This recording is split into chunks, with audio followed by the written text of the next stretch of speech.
We're back reading... We're not back yet. We're not back. We're not back. Okay. You'd think I'd shut their children from the way that they are talking. And Welcome back to episode 3 of the Green Light Pod. The green light. I am Lauren Hunkele. I am Jackson Campbell. And this show is about not producing, but reading unproduced new works, whether they're screenplays or regular plays, whatever. So we've kind of started with taking submissions from our friends, but we would love to open up submissions to everyone else in the universe, if you would like your play to be featured on the Greenlight. So you can look in the description for that email address or wait till the end of the episode, whichever you prefer. We'll put it there, too. Yeah. Yeah, this is actually our second time recording this intro because... Yes, it is, Lauren. Do you want to explain why? Well, I'd say it's a little bit of my fault. Backstory. We obviously talked about Onward in our last episode. Yes. But... It's so good that I forgot I hadn't talked about it and talked about it again as my detour. To be fair, though, she did ask me. She was like, did I talk about this? Did we talk about this? I feel like we did. Yes, no, and I said, no, we definitely didn't. Like, that wasn't your detour. And to be fair, it wasn't your specific detour. It was just something that we tacked on because we all had seen it. That's true. So this is our second time doing it. But we're trying again. Round two. Second time's the charm. Better than third, I guess. I guess. I don't know. Sure. Whatever. So, how are you, Lauren? How are you doing? You know, I am doing fine. It has been another week in quarantine. Yes, it has. I've gotten a little more sun, a little tanner than I was last time we recorded this. Yes. So that's neat. Mm-hmm. I am rereading Harry Potter, which is fun. The books are so good. Yeah. As are the movies. So, for everyone who doesn't know out there in the world, I have this, last year they came out with a 25th anniversary special edition of Harry Potter, where I'm such a nerd. They have like paperbacks. I'm laughing for a different reason, but I'll get to that in a second. But they're all paperbacks, not decorated. The covers were designed by Brian Selznick, who is like a fantastic illustrator. He did The Invention of Hugo Cabret, like stuff like that. So it's basically just like a mural that all the books, if you lie them side by side, all connect and make one big kind of charcoal drawing. So they're very cool. And since I didn't own the books prior to that, I got them. But I haven't actually reread all of them since I got them, so I'm doing that now. So why I was laughing. No. You start this off with, for those of you who don't know, this very personal thing that I have. Okay, whatever. Who would know? I would know. I don't know. I mean, That's I all feel that like matters. I've mentioned this to a lot of my friends. I was pretty excited about Yes, it. that's fair. Probably everyone who's listening right now. So, True. If you don't personally know us and are listening to this, thank you for your service. Yes, thank you so much. Okay, who wants to start? Detour. Do you want to start? Sure. Actually, you should start. Yeah, I kind of want to end Mine's with your... stupid, I want to end with your detour, because it'll have some rousing discussion. Yeah. So...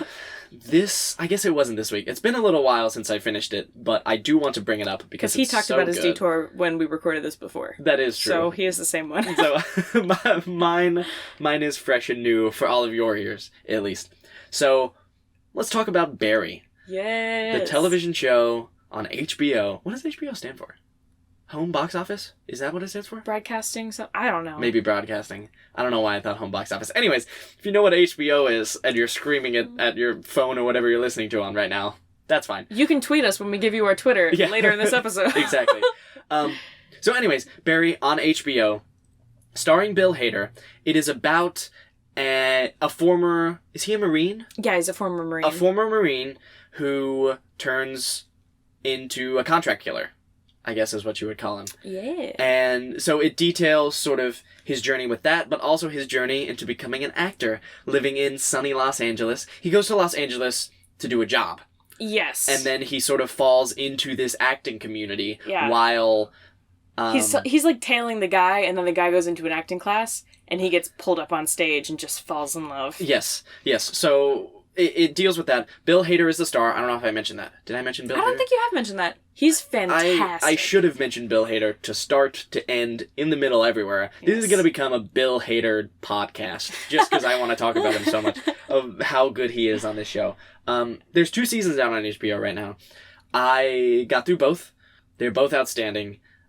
I feel like it gets better as it goes along. For me, Definitely. It got better as it goes along. But it starts out great. The characters are so rich. Bill Hader is so good. NoHo Hank is great. NoHo Hank. If you're fans of The Good Place, I know we mentioned The Good Place on this episode.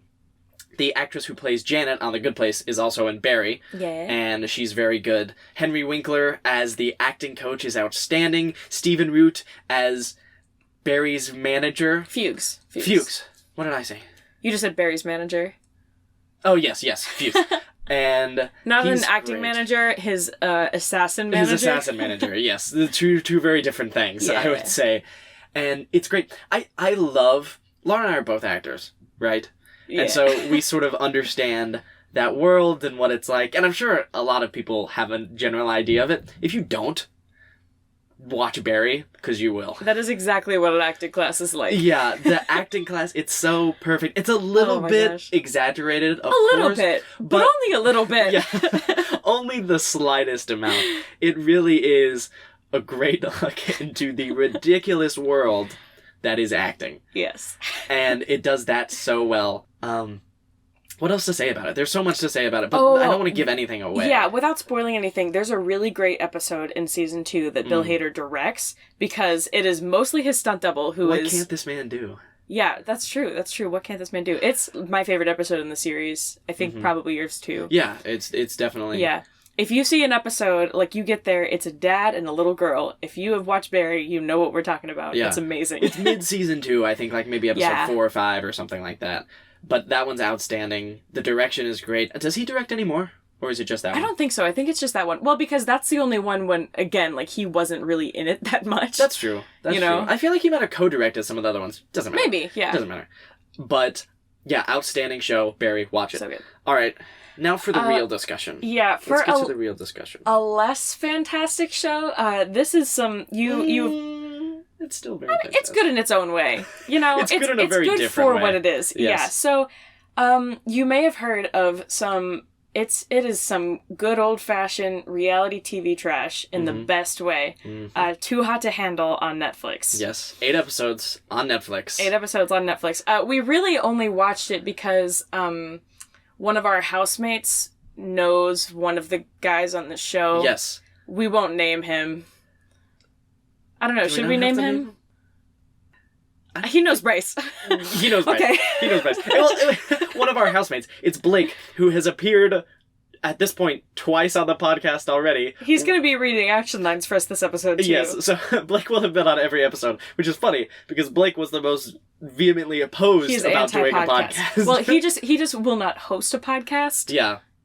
He's okay with being featured on it, though. Doing favors for us. Blake is Unlimited very kind. Amounts of times. Yes. While we have access to only the people we live with right now because of quarantine, he has been very nice. But yes, getting back. Too Hot to Handle. He knows Bryce. So he worked with Bryce for a little bit. Yes, for a little bit. Yes. At the same place. Yes. So basically what Too Hot to Handle is they got a bunch of attractive single people from around the world. It was mostly just like the US and then like UK. Yeah, UK and Australia. The extended UK. Sure. Similar accents. Yeah, exactly. And they basically, I guess, like, they never explicitly told us what they told them going into this, but they basically thought that they were going to be on one of those reality shows where everyone just hooks up on an island. Yes. And shortly after they got there... Fornication. Okay. All you can think of. Okay. But shortly after they got there, they were told that... I think it was like 24 hours after they got there. Yeah. No, I think it was like 12. I think it was like 12. You're right. But like shortly after they got there, they were basically informed by Lana, who is basically like... She's an AI. She's basically like Alexa. Yeah, except meaner. Sure. Yeah, but she basically tells them that, the whole point of them being here is actually for them to have emotional growth because they're all just sex addicts and they haven't had any meaningful relationships. And to help spur that, they will not be able to, kiss at all, have any kind of, like, sexual contact with anyone. Pretty much anything beyond hugging and cuddling no is off limits. self-gratification, that Correct. is also off limits for the month that they're there. And to sort of motivate them to follow those rules, they were basically given a $100,000 pot of money that will be split between them at the end. And every time... Technically split between the winners. That's true, split between the winners. And we don't really know what classifies a winner until we get to the end. Because the question kind of is throughout the whole series is... It's like, who really gets the money? Yeah, do you win if you just avoid all physical contact at all costs? Do you like have our to man build a Kells? meaningful relationship? Our man Kells. Kells He's just the wanted that accountant. money, He man. he does not care about any of these people. He's like, I will not do anything to jeopardize my money. And then there are some people who put the money at risk all the time because... they don't need it because they're rich Instagram influencers. Francesca, i.e. Harry. They... The worst. Okay. There are a few things I do want to talk about. Really quickly, David's the best. We love David. David's amazing. He is emotionally available. At one point... Okay, listen. David ripped Tom Holland. Yes. Okay, so David, he just... Oh my god, he's just so great. Like, at one point, he literally, tells one of his friends, like, I'm gonna step back from this girl that we're both into because I know that you really like her. Mm-hmm. Even though David was kind of there first. But, yes, he was. But, it's just, like, truly, he's definitely the most mature person there. It definitely feels like David deserves has the most maturity. Better. Well, I think Rhonda also shows a lot of maturity. Also is very mature, for sure. Especially having a kid and, really wanting to make sure that Sharon lives up to the standards that she knows her kid needs. Yeah. Which is very, very valid and very, very good thing. 100p. So yes, wanted to talk about my boy David. Corey's the worst. I just want to say that. Awful. Corey comes in... I hate this man. Wait. He doesn't come in until later. I won't say much about him. Yeah. He's just the worst. You know that they bring in ringers towards the middle. That's not like a spoiler or anything. But just... You can't like him, so it's not like I'm spoiling anything. It's all laid there on the table. Terrible. He's the worst. What was I gonna say?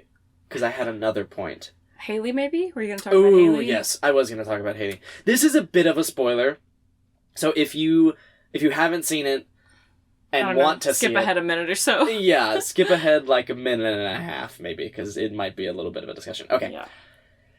Haley. Obviously, if you've seen it, you know that Haley gets kicked off the island, one of 3 people to do it, including Corey, worst, and Madison, who's whatever. Just whatever. There. So, what was I saying? Who am I talking about? Haley. Haley gets a very bad rap, and really she should, because I don't especially like Haley. Towards the end, I know you don't like Haley. I don't necessarily like Haley, but towards the end, she got a lot of flack because she...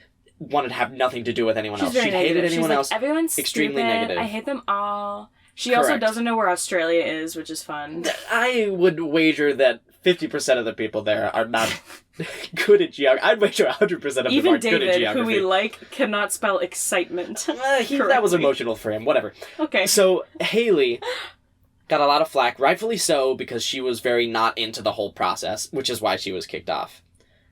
I argue, this is my argument... Okay. That Haley is not as bad as she was portrayed. I think if Haley would have found love in the same way that Francesca found love, it would be a totally different story. I think that if Francesca would have been into Haley, then Haley would have had a better time. Sure, I think so too. And that's the kind of, Francesca found someone pretty immediately. Yeah. And even after finding someone, she wanted to ruin everyone else. She didn't care about the money, whatever. Haley's kind of similar in that she doesn't care about the money, she doesn't really care about anyone else, except for this one person who she couldn't have. That's true. Or she didn't find love anywhere else, either. Yeah. So I think at that point, when she knew she wasn't going to find love, if she didn't care about the money in the same way that Francesca didn't, she was just like, I'm just going to cause chaos and or not care. Well, she was just like, it's so funny because we lost them all money, and like they had no idea it was us, but they totally knew. Well, yeah. Them. Yeah. But that doesn't make sense if you haven't seen it. Yeah. My case for Haley is that while, yes, she's not great, I argue Francesca may be just as bad. She just got a little bit luckier. I agree. No, Francesca's awful. And also, it would have been, I feel like, a lot more interesting if they would have had more people explore, like, same-sex relationships. Or people who are, or people who are potentially interested in that. Exactly. Yeah. Because that adds, like, first off, I feel like that's a producer's dream. There's so many other people. That's a producer's dream, exactly. Yeah. If everyone on the show was bi, that'd be crazy. Yeah, I don't know. It was, and yeah, I feel like it's, I see why she had to go off, because at that point she wasn't really contributing anything. Yeah. Well, yeah, and she was kind of just a soul suck, as they described her. Exactly. Okay. I think that's all I have on Too Hot to Handle. Yeah. It was an emotional experience. It was very good. Yes, it was a well-done reality show. Yeah. I will say that. Yes, for sure. But yeah, so this week we are going to be reading Dear Julius Caesar, I Like My Coffee by Brennan Colucci. Lovely, lovely script. Yeah, and we have a great interview. We recorded the interview with Brennan before this, and it's a really great interview. Yeah. Very interesting guy. Yeah. Good friend of mine. So stay tuned. Stay tuned. We'll be back. We'll be back. I walk down my street at night. The city lights are cold and violent. I am comforted by the approaching sound of trucks and sirens. We're back reading Dear Julius Caesar, I Quite Like My Coffee Today by Brennan Colucci. Mm-hmm. I am Lauren, and I will be playing Emily. I am Jackson, and I will be playing various male roles. And I am Blake. I'll be reading the action lines and set dressing. Blake, the MVP, back again. Thank you so much again, Blake. As you all know, we are in quarantine, and we have very limited resources, but we have the Blaze. We have the best with Blake Benson. We're keeping it. We have the Blake. We do have the Blake. Okay. Whew, let's get right into it. All right. Present day, New York City. Exterior, cafe, day. Emily, 21 years old, adorning a blue coat, the shade of which draws the eyes of everyone she passes, walks out of an unassuming cafe with a cup of coffee in hand. She comes to a halt at an intersection and takes a sip of her coffee. She smiles. Dear Julius Caesar, I quite like my coffee today. The red hand turns to the green walking man symbol. You know what I'm talking about. And Emily continues on her path. As she walks, her voice continues. I'm sure you've had better, though, being from Rome and all. I read the French weren't very good at coffee until fairly recently. Is that true? Perhaps that's more of a question for Napoleon, though I'm sure he would say something along the lines that France was always great at everything. Emily passes one of those shops that claim they're the best in the city, the country, the world, the universe. I'd retort that no one is great at everything. Still, I do kind of wish I had that level of confidence. Exterior, city park, continuous. Emily makes her way to a park. I feel like you and Napoleon would get along, actually. Though I have a terrible judgment of people sometimes. Emily sits on a bench with her coffee, observing the world. This passage to Caesar is shown being written in her notebook. She continues writing. Maybe you have some advice about that? Or maybe how to make an impression so people don't have an incorrect judgment of me? Or just advice on how to have a salad named after you, even if it's not technically named after you. But, it kinda is, since you're thought about every time someone orders it. Though if I had a salad, I wouldn't want it to just be some lettuce and some dressing. I think I would want shrimp in mine. Always with the tail off, though. I hate when chefs leave the tails on. Then I have to pull them apart and get saucy hands. It's so annoying, don't you agree? Emily pauses, looks at the time. She gets up from the bench and starts making her way to the nearest subway entrance. I have to go now. Meeting a friend. Yes, just a friend, Caesar, who may be a boy, but don't think too much of it, please. I hope you're doing well. I can't wait to hear from you. Love, Emily.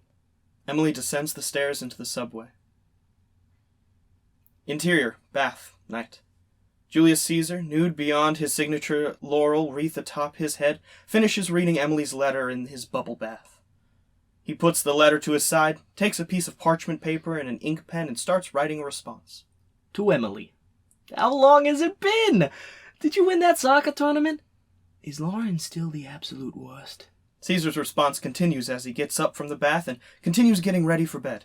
He does some shaving, brushes his teeth, puts on some drapes, etc. As for Napoleon, I am unfamiliar, but I'm sure we would get along. After all, his name is very cool. Not as cool as River Phoenix, but almost. And as for advice, just remember, experience is the teacher of all things. People will surprise you. Surprise them just the same. You have great potential, darling. Though if you ever come and try to conquer Europe, we might have problems. How about Europe's mine, America's yours, deal? And as for the salad thing, perhaps start wearing shrimp around your head. Caesar prepares some dinner. A shrimp stir-fry. He pulls the tails off. I think maybe that whole lettuce thing came from the laurel wreath I wear. People thought the leaves were lettuce or something. Don't ask me why. People can be dumb sometimes. I hope this boy isn't. Best, Jules. With a flick of the light, the scene fades out. Interior, History Museum, day. Emily walks with Thomas, a.k.a. the boy, through the halls of the New York Natural History Museum. They come across a place to sit. The two, both nervous to be next to each other, make slight gestures demonstrating how nice it is to be together. A portrait of George Washington hangs in front of them. Interior, subway station, later. Emily and Thomas split at the subway station, leaving off with a mildly awkward hug goodbye. Interior, subway, later. Emily, squeezed between strangers, begins writing in her notebook. Dear George Washington, did anyone ever call you Georgie? I saw that movie It recently. The new one, not the one with the hotel guy from Home Alone 2. What's his name again? Actually, cross that. That's not what I wanted to ask.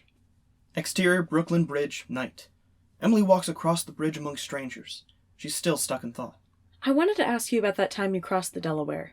Like, I guess it worked out, in the end, but would you have preferred a bridge to cross it? I'm not necessarily asking because I hate boat rides and can't understand anyone who wants to get splashed. Like, why do people voluntarily go sit in the splash zone at water shows? Do you feel the same? Are you a splash zone guy, George? I feel like you are, since you made a splash in U.S. politics and everything. Are all good things splash-related? I mean, there's you and that boat, and Tom Hanks in that movie with the mermaid. I'm probably getting off track. Emily crosses the bridge. Interior, bus, later. She climbs on board a bus and finds a seat or stands or whatever. Doesn't really matter. Look, George, I feel like I'm going to sink in that river, or land in the wrong spot. How do you do it? How do you know it was time to cross? I wish there was some indication. Can I wait for him to cross it? I'm being dumb, aren't I? This is a dumb metaphor, analogy. I hope you're doing okay, George, and please respond soon. She gets to her stop and exits. Exterior, Delhi, day. George Washington, with his white hair and whatnot, sits at a window counter eating a bagel. He writes with his free hand. Dearest Emily, remember that time I told you it's better to offer no excuse than a bad one? Exterior, Delhi, continuous. George exits the deli, throws away some napkins in the nearest trash can on the street, and continues on. Believe me, I once forgot to wish Miss Washington happy birthday once, and I blamed it on the British. It didn't quite work. Exterior, High Line, day. George finds his way on the New York High Line. The boat may sink, but you're never going to know for sure if you didn't ride it. Would you believe I never rode a boat before crossing the Delaware? You probably won't, since it's not true, but I just thought it'll make you feel better. If I were to land in a different spot, I would have, of course, felt bad, but I have a feeling you're going to land just where you want to be. And if you suffer for it, remember, I suffered too in earlier battles. That's just the way it sometimes goes. But let's be honest, it'll be rather dumb if this boy doesn't surrender. That's what's dumb, not you. Best wishes, George. P.S. I believe you were thinking of Tim Curry. Exterior, Italian restaurant, night. Emily and Thomas exit an Italian restaurant. They're both bundled up in coats and sweaters and scarves. Snow has fallen and covers the edges of the sidewalk. Well, the thought hits both of them as both hesitate before parting. A car rolls and both of them look. One last smile. And then Thomas makes a move and Emily reciprocates. A kiss, taken as confirmation. Thomas hops in the car and Emily, ecstatic, starts walking down the block in the snow. As soon as she realizes the car is out of sight, the walk turns into a euphoric run. In a run past storefronts and street art, this may also include an ad for a film starring the actor Henry Cavill. Dear Henry Cavill, I might say I'm feeling rather super right now. How are you feeling? Hopefully super. Emily jumps down the stairs to the subway. Interior, subway, continuous. Still in her euphoria, Emily walks past a performer in the subway. She sways and dances along. I don't care what people say. I like those movies. You know, I had an actor question for you.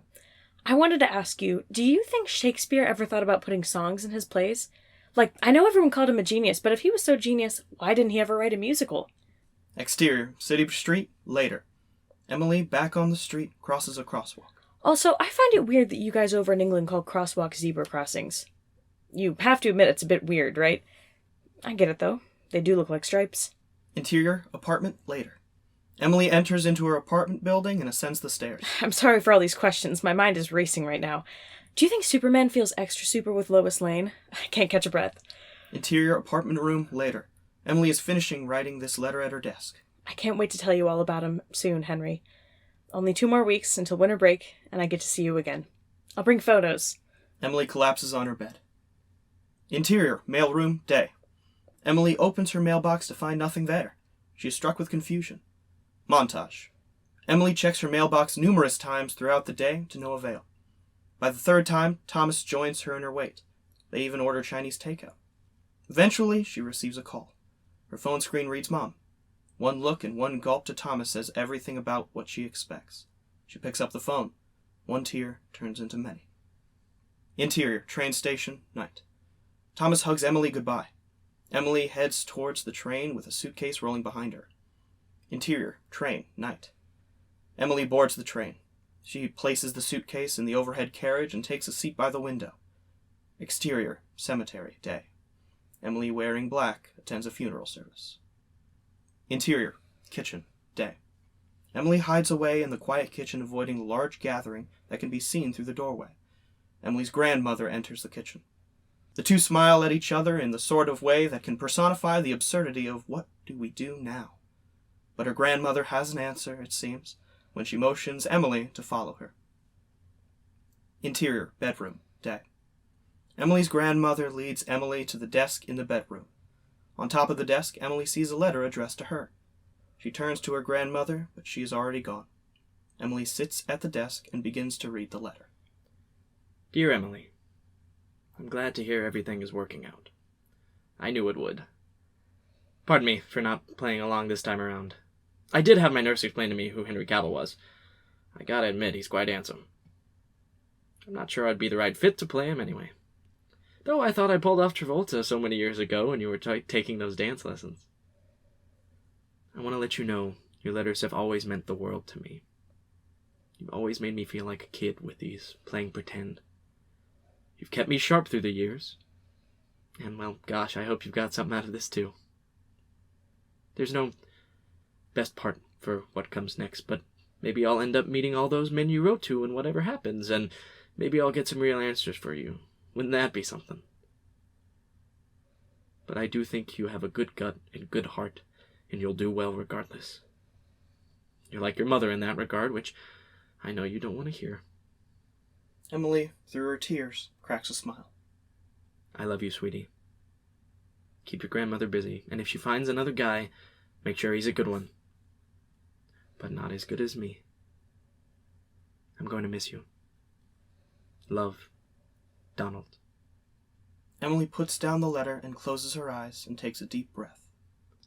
Interior, house, day. Emily returns down the stairs to find her mom amongst the party. The two embrace in a hug. Fade to black.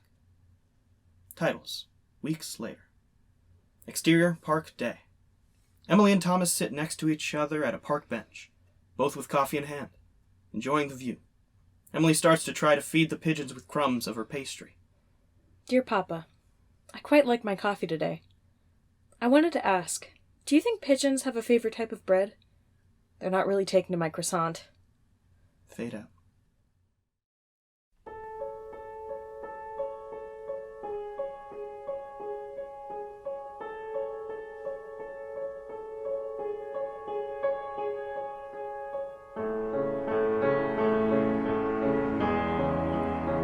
Hey everybody, welcome back to the Green Light. I am sitting here with Lauren. Hello. And on the phone, we have Brennan Colucci. How are you today, Brennan? Good. Fantastic. Fantastic, man. Brennan and I went to school together at UNC, so that's how we know him. A good friend. But let's, how about you introduce yourself to everyone, sort of what you're about, just a quick little intro, if you don't mind. Ooh. A big question, I know. It's tough. We're starting off tough. Yeah. So my name's Brennan. Like Jackson said, he's not lying. That is my real name. I'm not a liar, folks. Can vouch for that. I graduated same year last year, and then I did some traveling after that, trying to find work, and kind of taken the route of going through the music industry a little bit, but writing on the side still. Cool. Studied screenwriting in college, so definitely a passion and something I try to keep doing when I have the time. Awesome. Yeah, that's great, man. I guess I can. What are you doing in the music industry exactly? I don't know if we've actually talked about that. Sure. So I'm actually finishing up an internship with a music agency, like a small kind of not small, but independent touring agency. So I've been doing that for the past couple months. Awesome. That sounds super cool, man. So we noticed when we were reading the play, or not this play. Oh my gosh, I keep doing that. She does that Sorry, a lot. She I do calls that a everything lot. place. No, but we noticed a lot in the script that there's a lot of informality. Just in the action lines where you sort of talk to the audience. There was a part where it said she climbs on board a bus and finds a seat or stands or whatever. It doesn't really matter. So is that something that you, I guess, carry across into all your scripts? What sort of effect do you hope that has on your audience? So you're asking about kind of like, I guess, the inserts and like, I guess the action lines. Yeah, exactly. Yeah. Yeah, Okay. there's that one. I noticed the another one that was like, you say like, you know what I'm talking about in addressing something. Yeah. So yeah, sort of like the direct addresses to the audience and stuff like that. Yeah, I do do that quite a bit. I think it's kind of for me to like crack myself up a little bit. But like hopefully like I guess crack the reader, it's like themselves up. I'm also like I know I'm not that descriptive. Like I'm not a prose writer. I don't think I am. Mhm. So Sure.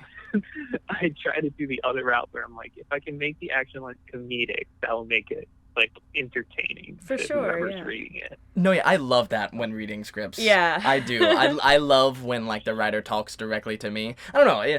It's like you said, it's funny a lot of the time, especially when it's done well, and I think in here it is done well. So yeah, I love that little addition. For sure. And I feel like if I was going to, go about producing the script, it would definitely inspire me to, I guess it would just really inspire the fun attitude of the script. Yeah.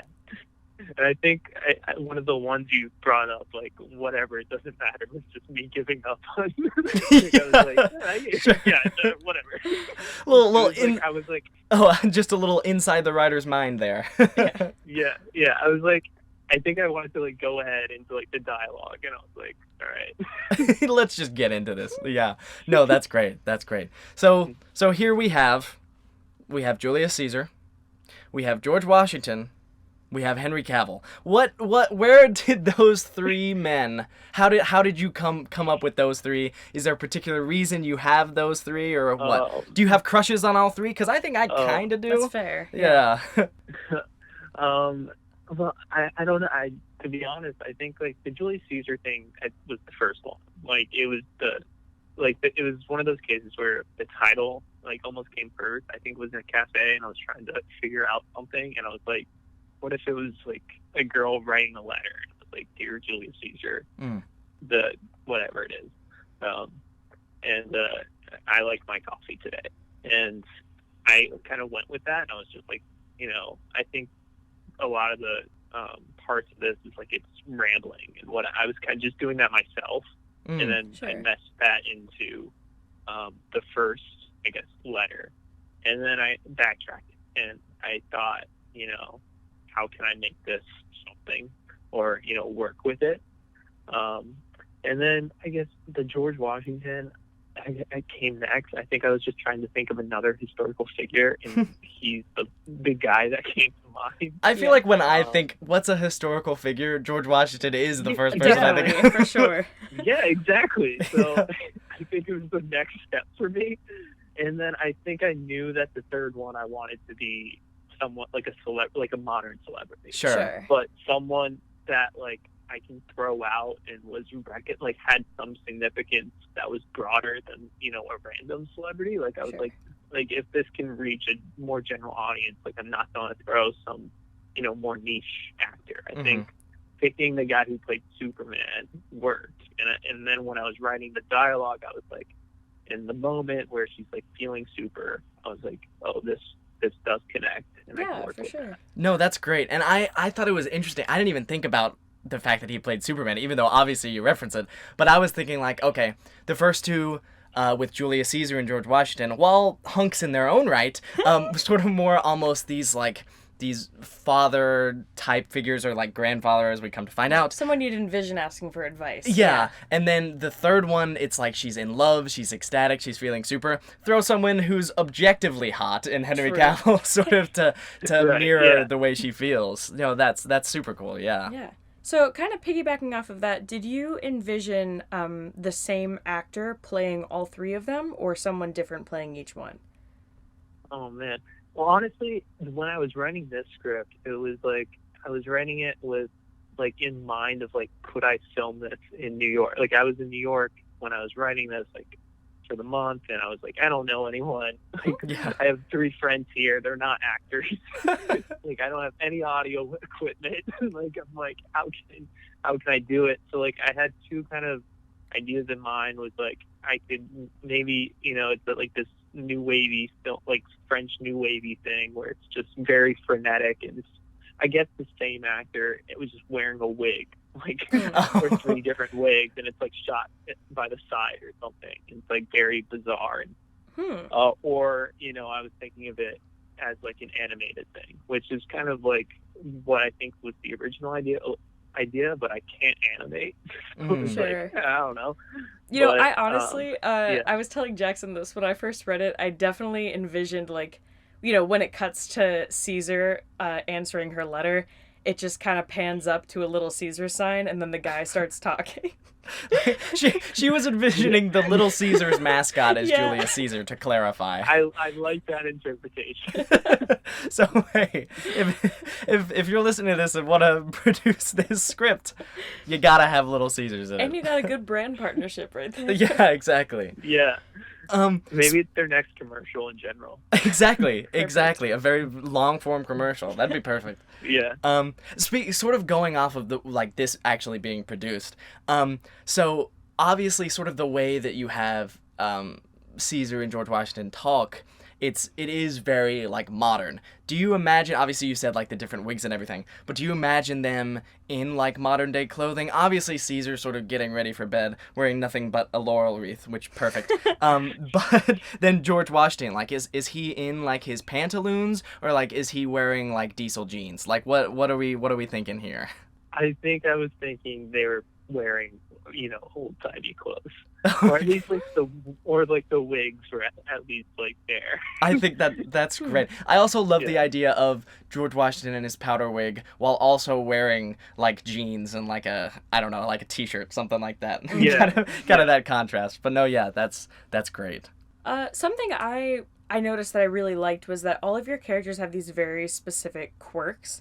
And, you know, even without a lot of exposition, they definitely felt very fleshed out. So, like, there was the thing about Emily hating when, you know, she gets a salad and it still has the tails on the shrimp and stuff like that. So, we were wondering, are you more of, like, you develop the character first, or do you develop the overall plot first? I guess the character.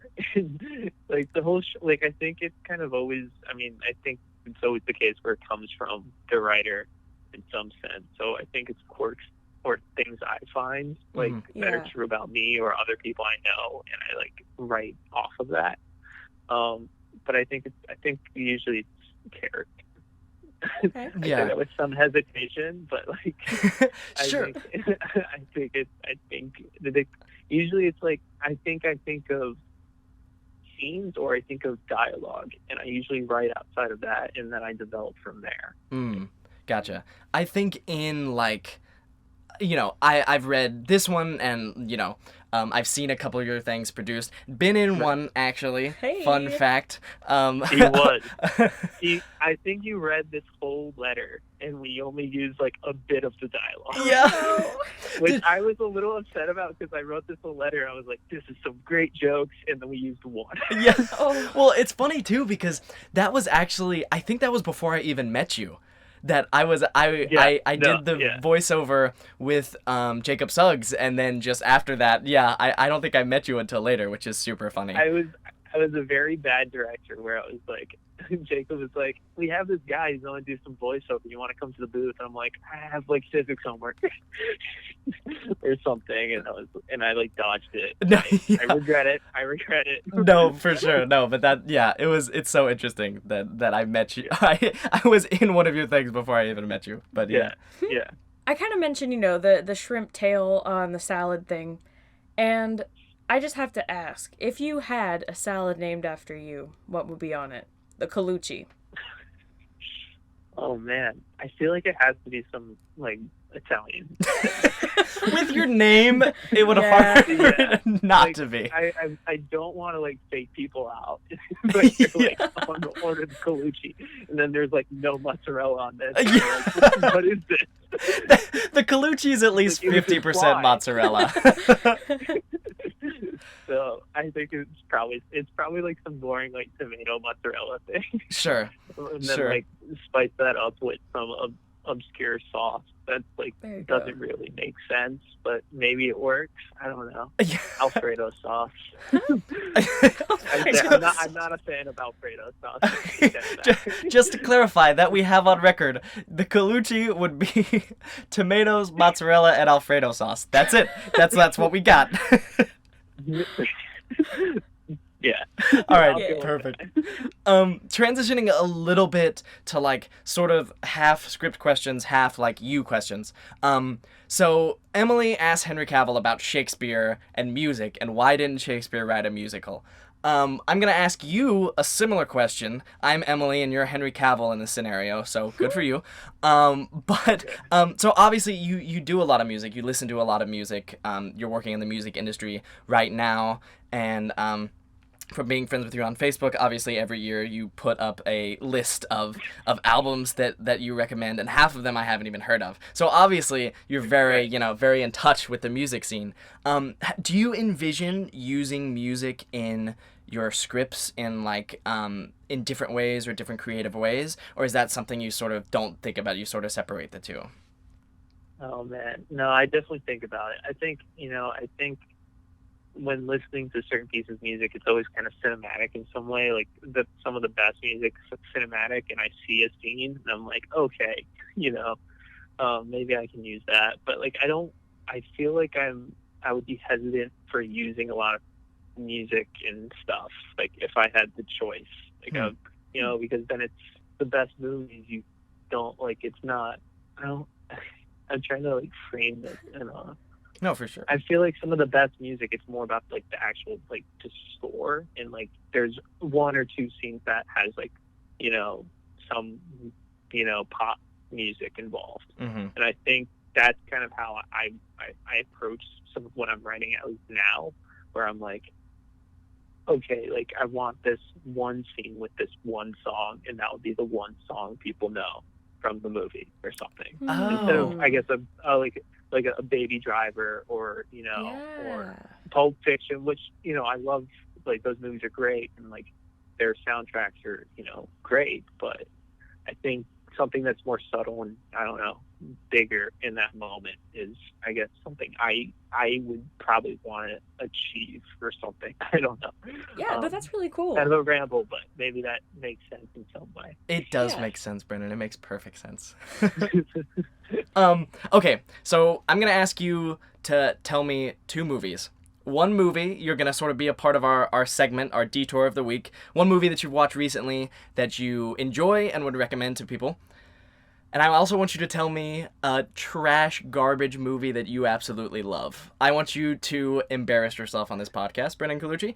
But first, so a recommendation and then a guilty pleasure. Okay, so one I just watched. Okay, so I watched this movie. I did pull up my letterbox. I will admit, like trying to remind myself of what I watched. I watched a movie called Ball of Fire. Last week.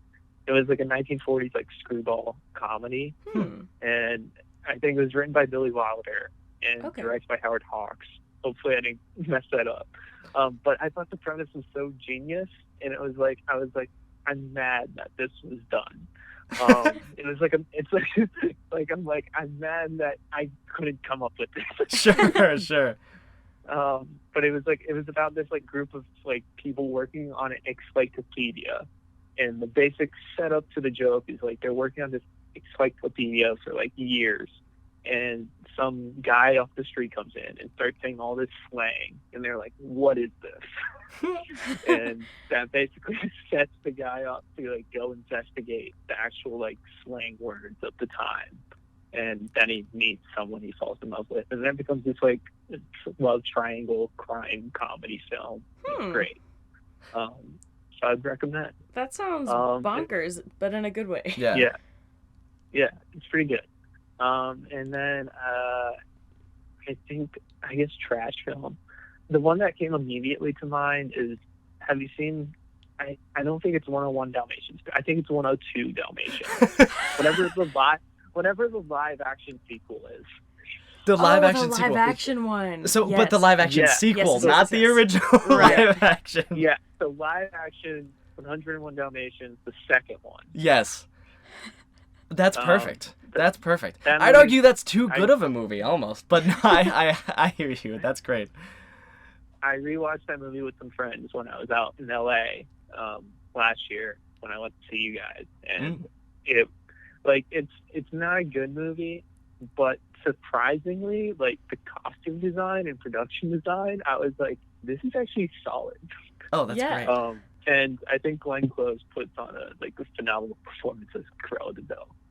So of course. It's really over the top and campy, and I love it. No, yeah, that's awesome. So we did a little research. These are going to be some quicker questions, easier questions, some fun questions. But in knowing you and in doing a little research on Facebook, we're going to ask you a few quick ones. So you were a DJ in college. Tell us just a little bit about that, and if you have any crazy DJ stories. Also, did you enjoy it? Yeah, I loved college radio. Was beyond, I think, as Carolina Film Association was probably one of my favorite things I did in college. I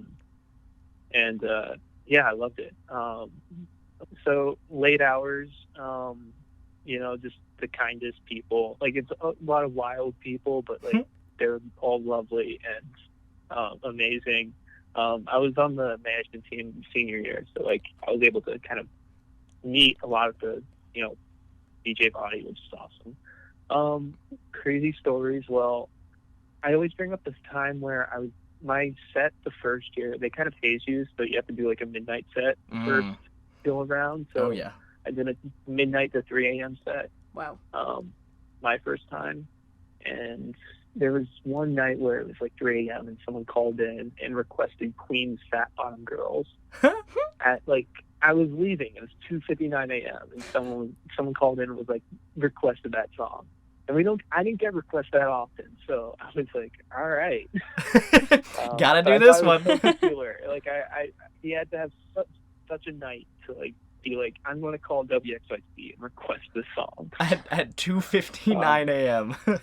Yeah. So that comes up in mind, I think, as somewhat wild tale of college radio. Yeah, you got to fulfill your DJ duty at that point. Definitely. Yeah. We were also wondering, why is there a baguette in your profile picture? The theme of a baguette in your profile pictures. Yes. Oh man, I thought you'd never ask. We saved the best for near last. Honestly, I couldn't. I think it was the first one. I think the first one was at the table, where I was eating dinner at a French restaurant, like the Disney Paris or the Disney World Paris restaurant. Oh, okay. I think I'm terrible at taking photos, so I think I instinctively always try to grab something or like just do something else, or fidget. and so I was playing with my food, which I guess you're not supposed to, but in that case, I was playing with my baguette. We'll let it slide. And, We won't tell anyone. Yeah, and I think that came to the origin of it, and then I think I had that profile pic for at least like 6 months, and I was like, I need to change this. Yeah. And I was like, today's the day. And I think it was around the Carborough Music Festival or something, and we were near Weaver Street. And I was like, I got just the pick. I'm going to go over and grab a baguette. No, we were just going to eat baguettes anyway. And then I was holding it, and I was like, this makes great profile. This is perfect. And so I think I just took the photo then and was like, all right, I'm updating it. That's great. So keeping a trend. I need to change my profile picture, but I need a baguette in it no matter what. Yeah. So I'm a little mad I wasn't able to continue with that. Sure. Well, you can always maybe start next again. go around, I'll have a comeback. There you go. I've had that Coachella pick for like a year. Yeah. So it's what the people want. It's time. Yeah. right. Exactly. Well, me and, like, Just make it be like your and a quarantine COVID friend. mask. And yeah, exactly. Yeah. But yeah, I think that's all we have. Do you have any other questions, Lauren? I don't think so. Well, thank you so much for coming on, man. This was Yeah. great. Do you have Cool. anything that you would like to plug? Anything you're working on right now or anything like that? Oh man, I don't want to plug because then I feel like I'll be accountable for some things. But I finished a draft of like this pilot script I guess I'm working on, so I have like a draft of that going. Congrats, man. That's awesome. Nice. Don't want to tell people to look out for that because. Sure. But yeah, I don't know. I think just I guess I'll shout out the medical workers and those people. Absolutely. Nice. Absolutely. Great stuff. Use your Yeah. platform. Mm-hmm. And shout out to you guys. You guys are awesome. Oh, A joy. Brennan. My goodness, I'm going to cry. Let's catch up separately soon. Like I want to know what's happening with you, Absolutely. all of your lives. Absolutely, man. Yeah. All right. Yeah. So if All right. you are interested in potentially producing Dear Julius Caesar, I like my coffee today, we will put an email address for Brennan in the description. If you feel like contacting him about that or just want to maybe read some of his other work, if he is okay with sending it to you, then feel free to do that. All right. Thanks for coming on again, man. We appreciate it. Yeah. Yeah, sounds good. All right. Sid Vicious played a 4-string Fender bass guitar and couldn't sing, and everybody hated him except the ones who loved him.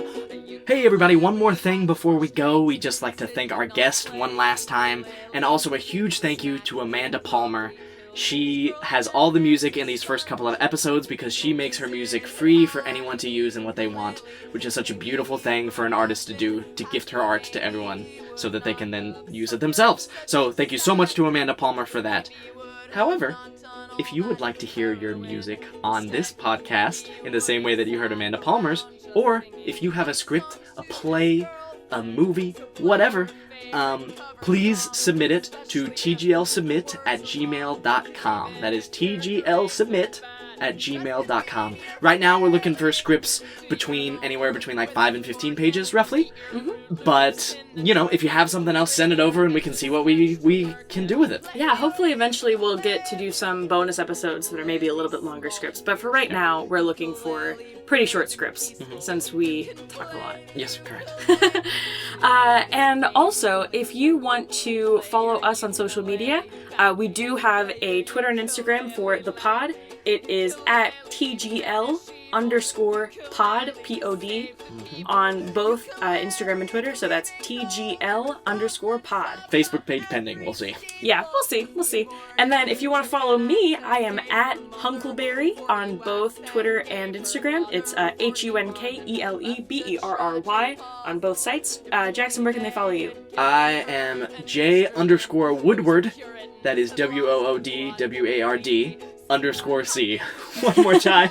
That's J_Woodward_C on those socials It's a family as well. name. Yeah, it is. I'm proud of it. But I you wear know that what? name on my chest. If you don't feel like spelling either of those, you can also just look in the description. We'll put it there too. Correct. Yes. Alrighty. Thanks so much. Thank you so much. We will see you next week Yes. on the green light. Someone to build a standard pipe bomb. You do the math, so play your favorite cover song.